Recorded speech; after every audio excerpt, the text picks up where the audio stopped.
नमस्कार। हम सभी गुरुत्वाकर्षण के नियम के बारे में जानते हैं। कोई भी वस्तु हो, उसको पृथ्वी अपनी तरफ खींचती है। ये प्रकृति का नियम है। जब हम पैदा होते हैं तो हमारी सारी ऊर्जा मूलाधार चक्र में एकत्रित रहती है।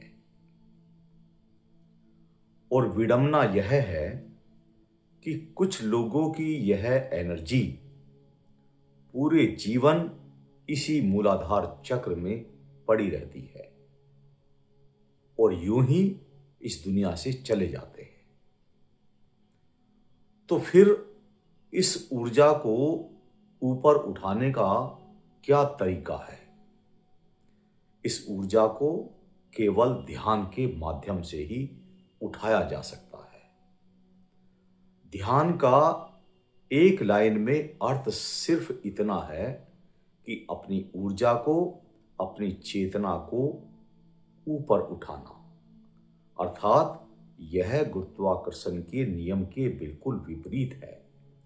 जहां गुरुत्वाकर्षण का नियम हमें नीचे खींचता है, लेकिन हमारी ऊर्जा, हमारी चेतना ध्यान के माध्यम से ऊपर उठती है।